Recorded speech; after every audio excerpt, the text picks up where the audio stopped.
Good morning students. Start कर रहे हैं 12th क्लास की केमिस्ट्री। केमिस्ट्री में 3 पार्टीशंस होते हैं, फिजिकल केमिस्ट्री, ऑर्गेनिक केमिस्ट्री और इनऑर्गेनिक केमिस्ट्री। तो फर्स्टली हम ऑर्गेनिक केमिस्ट्री ले रहे हैं, जिसमें आपके चैप्टर ले रहे हैं हैलोजन व्युत्पन्न।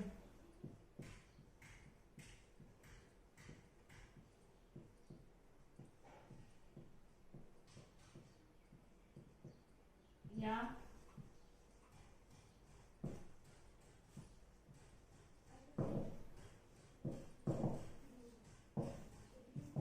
कार्बन और हाइड्रोजन के बहुत से आपने मॉलिक्यूल्स पढ़े हैं, उनके बारे में जाना है। कार्बन और हाइड्रोजन की बॉन्डिंग के बारे में जाना है। अब नेक्स्ट हम देख रहे हैं कार्बन और हाइड्रोजन की बजाय कार्बन और हेलोजन के डेरिवेटिव्स, या कार्बन के साथ हेलोजन की बॉन्डिंग किस वे में होती है। इसको हम स्टेप वाइज स्टेप पढ़ेंगे। तो सबसे पहला आता है इंट्रोडक्शन या जनरल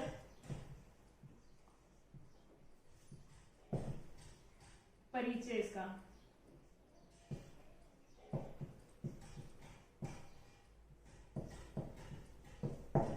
इसमें हम बताएंगे कि कार्बन और हेलोजन के साथ में किस वे में बॉन्डिंग होती है, इनका बॉन्ड एंगल क्या होता है, ये पोलर होते हैं या नहीं होते हैं। तो सबसे पहले कि कार्बन जो है वो अब तक पढ़ते हैं CH4 मेथेन। इस मेथेन में से एक हाइड्रोजन मॉलिक्यूल को रिप्लेस करके और उसकी जगह हेलोजन का एडिशन करवा दिया जाए तो ये हेलोजन का डेरिवेटिव फॉर्म होगा और मैथिल क्लोराइड फॉर्म करेगा। मैथिल हैलाइड,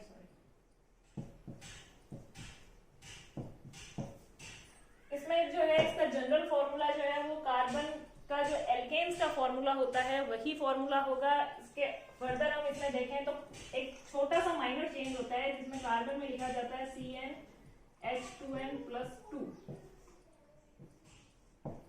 जब हम कार्बन की हाइड्रोजन के साथ स्टडी करते हैं तो हमें एल्केन्स के लिए ये जनरल फॉर्मूला मिलता है।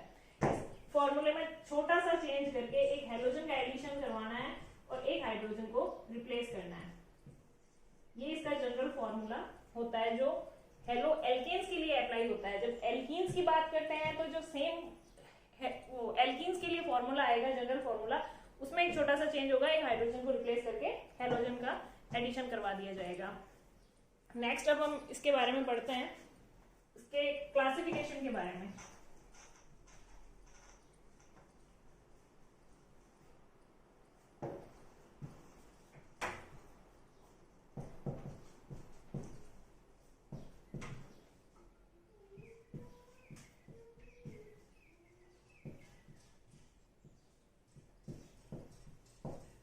क्लासिफिकेशन या वर्गीकरण, किसी भी कंपाउंड की अगर हम स्टडी करते हैं तो उसको हम अलग अलग क्लासेस में डिवाइड कर सकते हैं। जैसे इसमें कर सकते हैं हेलोजन की पोजीशन के हिसाब से डिवाइड कर सकते हैं, हेलोजन और कार्बन की बॉन्डिंग के हिसाब से कर सकते हैं, कार्बन कितने डिग्री है, कौन से सैचुरेशन में है, उस हिसाब से हम इसे क्लासिफाइड कर सकते हैं। तो इसमें हम देखते हैं फर्स्टली हेलोजन की पोजीशन के हिसाब से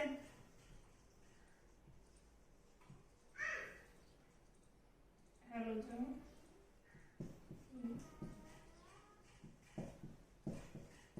स्थिति, जिसमें हम देखेंगे कि कार्बन जो है वो मोनोहेलाइड है, डाईहेलाइड है, ट्राईहेलाइड है या टेट्राहेलाइड है।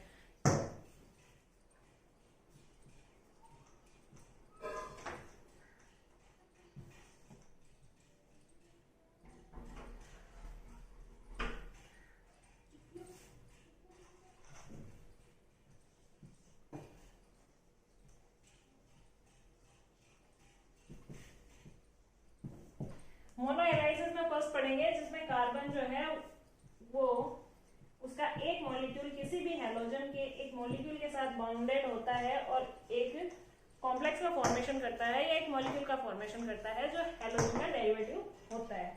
नेक्स्ट हम इसमें देखेंगे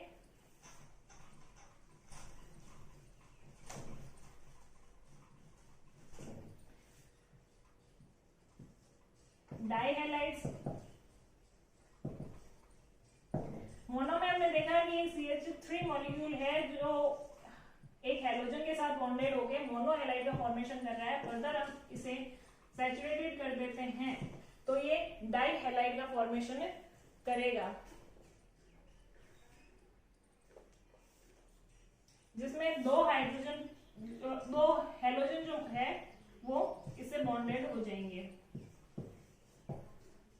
इसमें देख रहे हैं कि पोजीशन दिखाई दे रही है कि इसमें एक क्लोरीन है और इसमें दो क्लोरीन है। क्लोरीन अपने नंबर्स इंक्रीमेंट कर रहा है, इसलिए इसे mono, di, tri, tetra further कहते जाएंगे। किसी भी कार्बन चेन पे जितने ज्यादा हेलोजन मॉलिक्यूल्स ऐड होते हैं उसे उतने ही फर्दर बढ़ा के लिख दिया जाता है। जैसे इसमें 6 ऐड कर दो किसी भी चेन में तो वो हेक्सा हो जाएगा, और ज्यादा कर रहे हो तो वो पॉली तक एंड तक चला जाएगा कि इसमें कितने भी हम हेलोजन एटम्स जो है वो ऐड कर सकते हैं। नेक्स्ट इसमें आएगा कार्बन की पोजीशन के हिसाब से। अगर कार्बन की स्थिति और बॉन्डिंग देखते हैं तो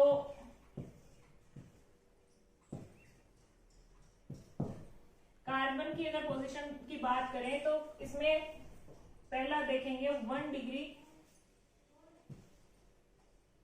हेलो एल्केन,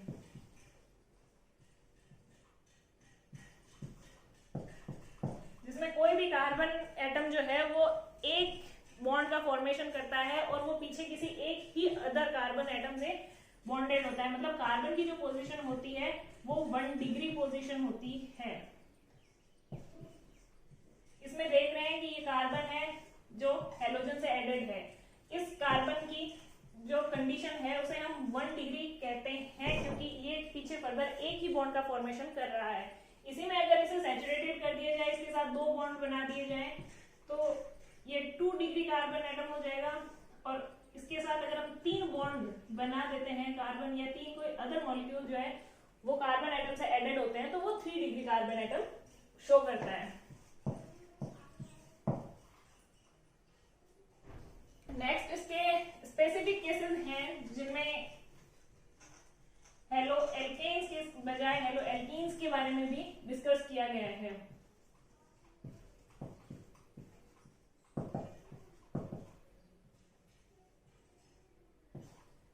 इसमें फर्स्ट आएगा आपके एलाइलिक हैलाइड।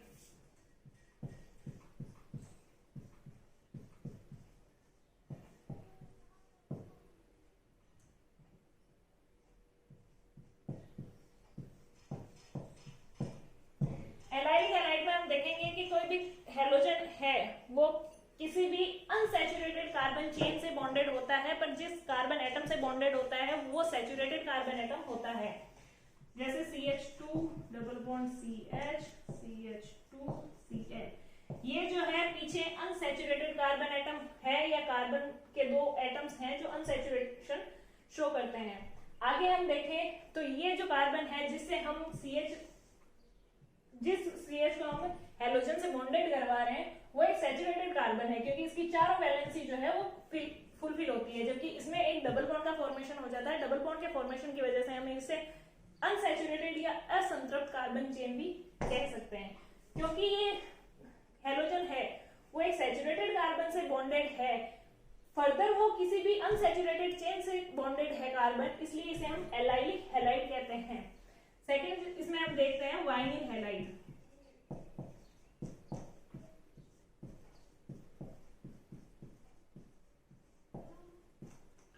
वाइनिल हैलाइड में हम देखेंगे कि कोई भी हेलोजन एटम जो है वो अनसैचुरेटेड चेन से बॉन्डेड होता है। दैट मीन जो हेलोजन है वो जिस कार्बन एटम से बॉन्डेड है वो कार्बन एटम जो है अनसैचुरेशन या असंतृप्तता शो करता है।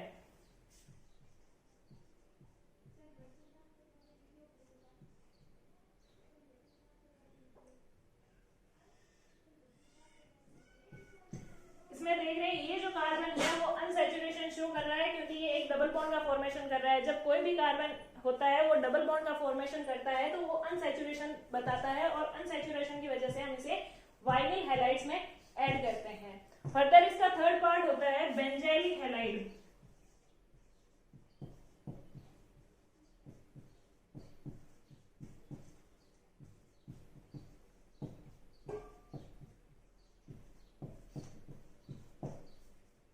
इसमें देखा एलाइलिक हैलाइड में अनसैचुरेटेड कार्बन चेन है बट बट सैचुरेशन के साथ में हेलोजन बॉन्डेड होता है। वाइनिल में हमने देखा है कि अनसैचुरेटेड चेन है और हेलोजन जो है वो अनसैचुरेटेड कार्बन के साथ बॉन्डेड होता है।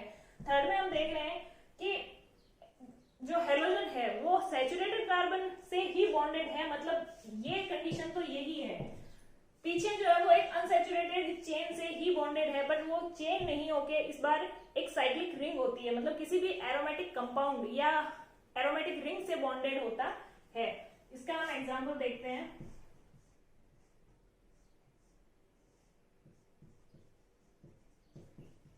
ये कार्बन एटम जो है वो सैचुरेशन बताता है, मतलब संतृप्त है, क्योंकि इसके चारों वैलेंसी जो है वो फुलफिल होती है। बेंजीन रिंग जो है वो अनसैचुरेटेड रिंग होती है, क्योंकि इसमें डबल बॉन्ड्स जुड़े हुए होते हैं और बेंजीन रिंग होने की वजह से इसे बेंजाइलिक हैलाइड कहा जाता है। ये इलिक जो है वो बताता है कि कार्बन एटम जिससे हेलोजन जुड़ा हुआ है वो सैचुरेटेड ही होगा, जबकि वाइनिल इनिल बताता है कि अनसैचुरेटेड कार्बन एटम से ये बॉन्डेड होगा। फर्दर हम इसमें देखते हैं, इसका क्लासिफिकेशन हो चुका है, नॉमेनक्लेचर।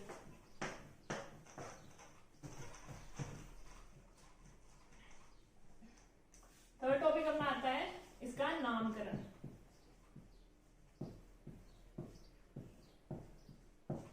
क्योंकि आप किसी भी टॉपिक की स्टडी कर रहे हैं तो उसे बिना किसी नाम के या बिना उसके कंपाउंड्स को नॉमिनेट किए हम ये नहीं जस्टिफाई कर सकते कि ये किस पोजीशन पे है, ये किस तरह से बॉन्डिंग करता है, ये किस वे में कॉम्प्लेक्स मॉलिक्यूल्स का फॉर्मेशन करता है। नामकरण, इसमें दो टाइप के नाम होंगे। फर्स्ट इसमें होगा IUPAC नॉमेनक्लेचर, जो एक इंटरनेशनल यूनिट है। दूसरा इसमें होगा कॉमन नेम।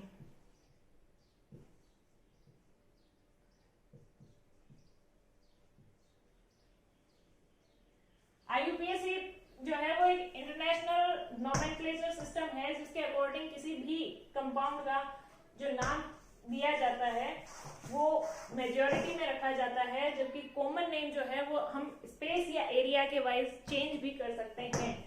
कॉमन नेम बोले तो साधारण नाम।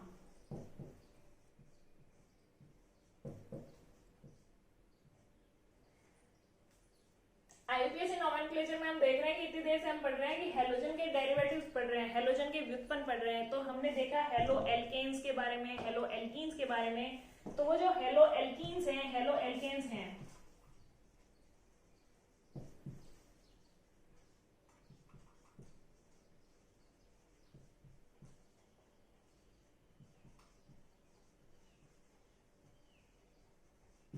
Halo alkane, hello alkene, hello arenes, ये जो है वो एक IUPAC नॉमेनक्लेचर सिस्टम के अंदर ऐड किए जाते हैं।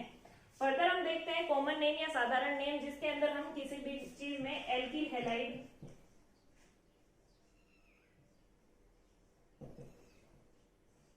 को नॉमिनेट करते हैं।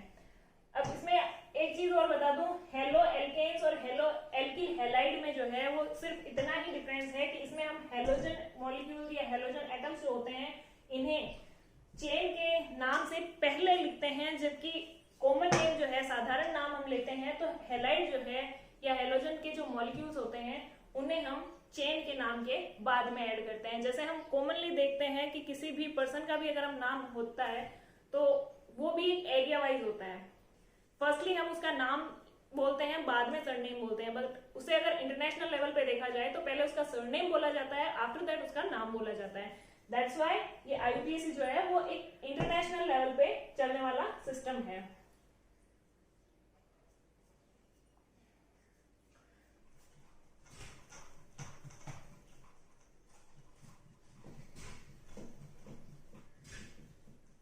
नॉमेनक्लेचर सिस्टम जो है इसके अंदर हम दो अलग टाइप से भी पढ़ सकते हैं, जिसमें हमने देखा इतनी देर haloalkanes, haloalkenes, haloarenes जो नाम पढ़ रहे थे वो हम सिर्फ सिंगल बॉन्डेड या सिंगल हैलाइड एटम्स के साथ पढ़ रहे थे। अब हम इसमें देखें कि डाई हैलाइड मॉलिक्यूल्स जो होते हैं, जिनमें दो हेलोजन परमाणु जो है वो होते हैं, उन्हें हम किस वे में नॉमिनेट कर सकते हैं।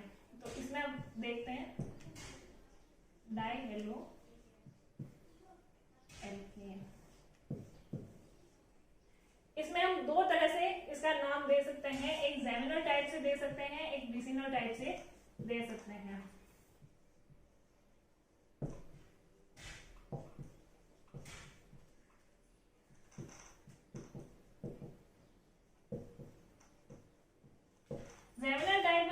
देखेंगे कि ये 1 पोजीशन शो करता है।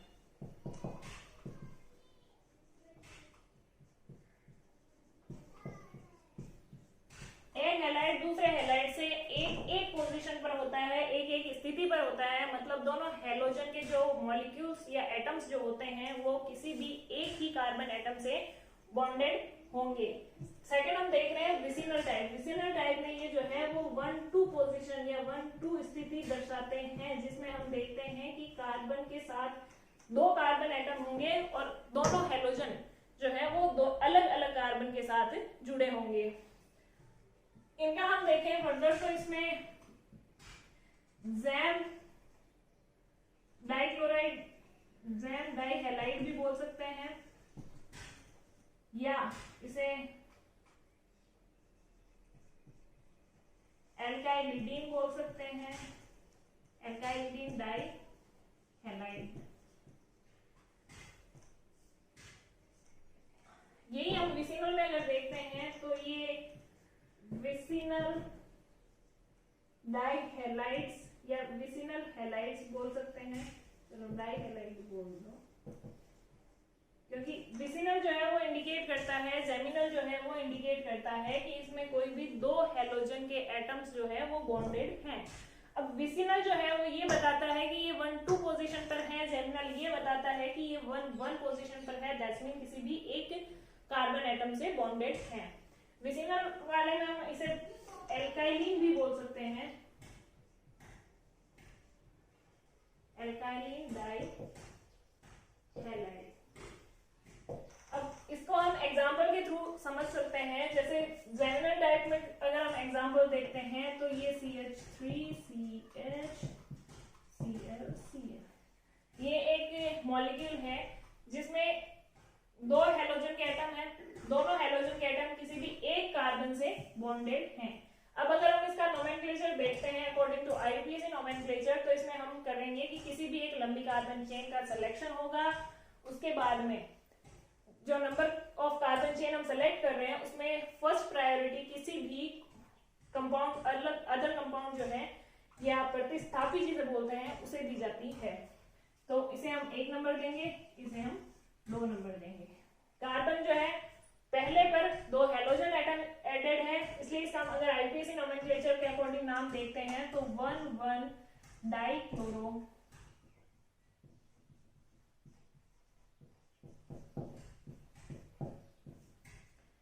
1,2 एथेन। अब हम इसका अगर कॉमन नेम देखते हैं, साधारण नाम देखते हैं तो वो होगा एल्काइल, एल्किल ग्रुप एथ है तो एथ, आगे इलिडीन तो एथाइलिडीन,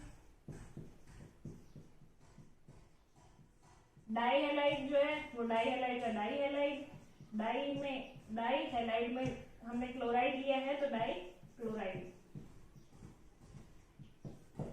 यही हम अगर विसिनल टाइप में देखते हैं तो इसमें हम देखेंगे कि ये एक मॉलिक्यूल है जिसमें दोनों क्लोरीन जो है वो अलग अलग कार्बन से बॉन्डेड है। मतलब अगर हम इसका नोमेनक्लेचर देखते हैं अकॉर्डिंग टू IUPAC नोमेनक्लेचर तो इसमें कार्बन चेन का सिलेक्शन करेंगे, ये इसकी कार्बन चेन हो गई। अब इसका हम अगर नाम देते हैं तो क्योंकि दोनों पोजीशन पर क्लोरीन ग्रुप एडेड है, सेम क्लोरीन ग्रुप एडेड है, मतलब सेम प्रतिस्थापी ग्रुप है, तो हम इसे 1 या 2 किसी भी साइड से नॉमिनेट कर सकते हैं। इधर से 1 या 2 कर दो, या इधर से 1 या 2 कर दो, क्योंकि इसमें क्रियात्मक समूह जो है उसकी पोजीशन सेम रहेगी।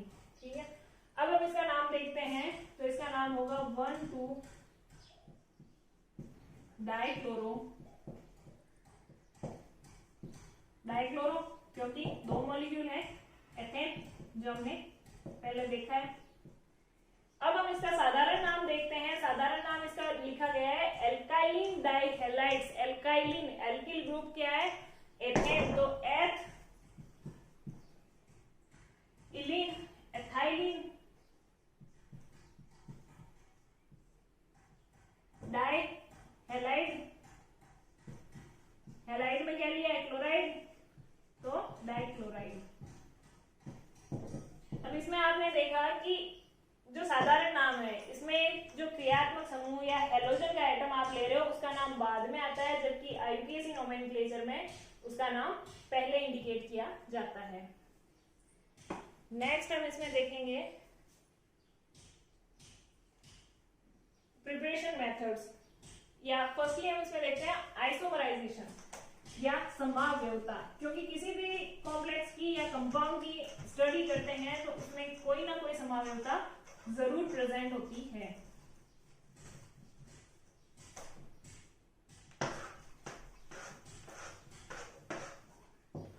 फोर्थ टॉपिक अपन लेते हैं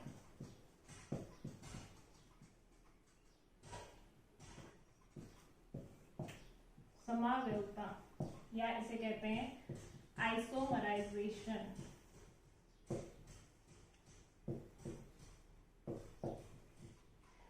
इसमें हम देखेंगे कि इसमें 3 टाइप के आइसोमराइजेशन या समावयवता प्रेजेंट होती है। पहली हम देखते हैं श्रृंखला समावयवता।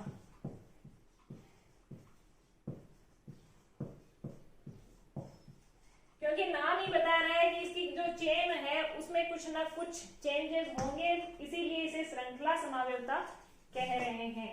इसके लिए हम एक एग्जांपल लेते हैं।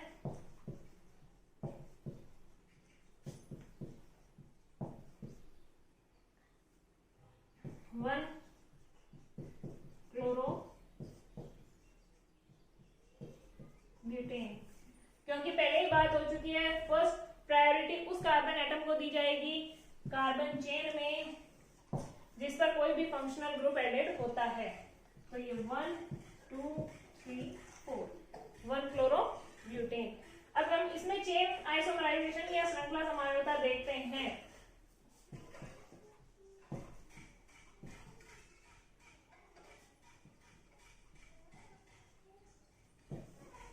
सबसे लंबी कार्बन चेन का सिलेक्शन करो। अब इसमें देखो कि फर्स्ट प्रायोरिटी उसे दी जाती है जिस पे फंक्शनल ग्रुप एडेड होता है, तो फर्स्ट प्रायोरिटी मेथेन को दें या क्लोरीन को दें। ये एक सिचुएशन आ गई हमारे पास। अब इसमें देखेंगे कि अगर हम मेथेन को फर्स्ट प्रायोरिटी देते हैं तो मेथेन से मिड चेन से तो हम इसका नंबरिंग स्टार्ट कर नहीं सकते। नंबरिंग हमें किसी भी एक स्टार्टिंग पॉइंट से करनी होती है। स्टार्टिंग पॉइंट से नंबरिंग करेंगे तो अगर इधर से नंबरिंग करते हैं तो हमारे पास इसको तो फर्स्ट प्रायोरिटी मिल रही है, पर इसका नाम, इसकी नंबरिंग बहुत डिले हो रही है, तो हम इसके बजाय इधर से नंबरिंग करेंगे जिससे मेथिल ग्रुप को सेम नंबरिंग मिल रही है, पर क्लोराइड भी एक functional group as a functional group added होता है, तो इसे भी according to numbering first priority दी जाएगी। अब हम इसका नाम देखते हैं। कॉमन नेम अगर हम इसका देखें तो आइसो ब्यूटेन, 1 क्लोरो आइसोब्यूटेन देखेंगे इसका। 1 पोजीशन पे क्लोरीन है, क्योंकि इस पोजीशन पे मतलब एक कोई भी 2 डिग्री कार्बन एटम जो है वो एडेड हो जाता है, तो वहां पर आइसो की कंडीशन आ जाती है, दैट्स व्हाई आइसोब्यूटेन। अगर हम इसका आईयूपीएसी नोमेनक्लेचर देखते हैं तो 1 क्लोरो 2 मेथेन 2 मेथिल प्रोपेन हो जाएगा। प्रोपेन जो है वो इंडिकेट करता है कि ये 3 कार्बन की चेन है, जबकि ब्यूटेन ऊपर जो हमने देखा है उसमें ये जो है वो 4 कार्बन की चेन होती है, तो इसकी चेन जो होती है वो ब्रेक डाउन हो जाती है, शॉर्ट हो जाती है, पर इसका मॉलिक्यूलर फॉर्मूला जब हम देखते हैं तो वो सेम रहेगा,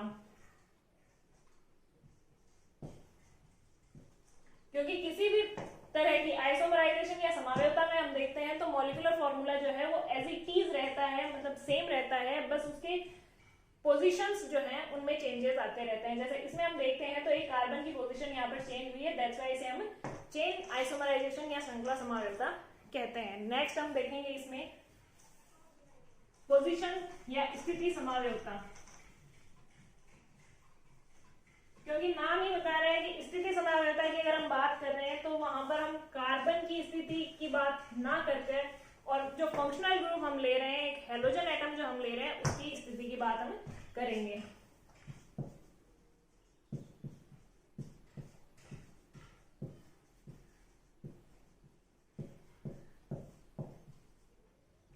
फिर से वही एग्जांपल लेते हैं ब्यूटेन का।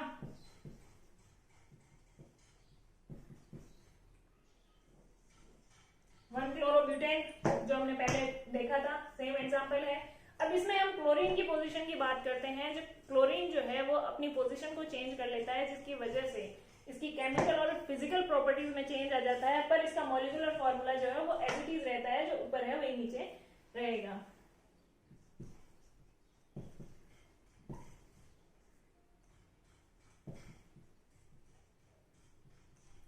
अब हम इसकी पोजीशन देख रहे हैं, तो इसने अपनी पोजीशन चेंज कर ली है। ये यहाँ पे फर्स्ट पोजीशन पे था, यहाँ पे सेकंड पोजीशन पे आ रहा है। ये कार्बन जो है वो 1 डिग्री कार्बन था, ये जो है वो 2 डिग्री कार्बन है, मतलब ये 1 डिग्री एल्किल है और ये 2 डिग्री एल्किल हैलाइड का फॉर्मेशन कर रहा है। इसे हमें साफ नजर आ रहा है कि इसमें कार्बन के चेंजेस ना होके हैलोजन के चेंजेस हुए हैं, इसीलिए इसे स्थिति समावयवता या पोजीशन आइसोमराइजेशन कहते हैं। थर्ड वन हम इसमें देखते हैं प्रकाश समावयवता, जो बहुत ही रेयर कंपाउंड्स में देखने को मिलती है, पर बहुत ज्यादा इफेक्टिवली देखने को मिलती है। फोटो आइसोमराइजेशन भी बोलते हैं इसको।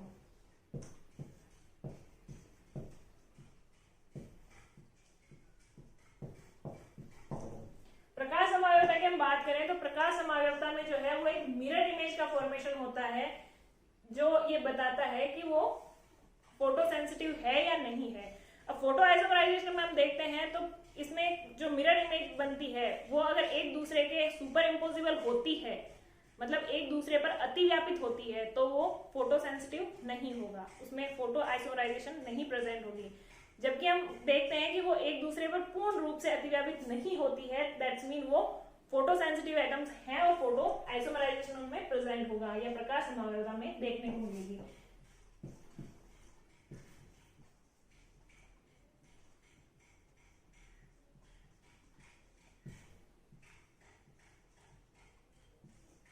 इसमें रेयर कार्बन हम एज ए पोजिशनल लेते हैं। इस स्थिति में ये देखने के लिए लेते हैं कि ये जो बल्कि फंक्शनल ग्रुप्स हैं वो अपनी पोजीशन में चेंजेस करते हैं या नहीं। मिरर इमेज की हम अगर बात करते हैं तो मिरर इमेज में अप एंड डाउन पोजीशन, मतलब ऊपर और नीचे की जो स्थिति होती है वो वही होती है, बस दाएं और बाएं की जो पोजीशंस होती है वो एक दूसरे पे सुपर इम्पोज होगी या अतिव्यापित होगी या एक दूसरे से विपरीत होगी।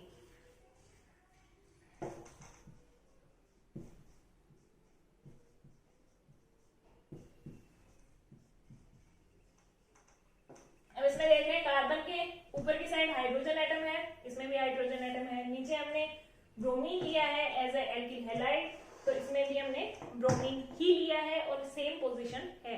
अब अगर हम बात करते हैं तो इसमें मेथिल और एथिल ग्रुप जो हैं वो एक दूसरे से अपोजिट डायरेक्शन में आ जाते हैं, that's mean that position is not a super imposable position, मतलब ये एक दूसरे के ऊपर सुपर इम्पोज नहीं होंगे, इसीलिए इसमें प्रकाश समावयवता उपस्थित होती है।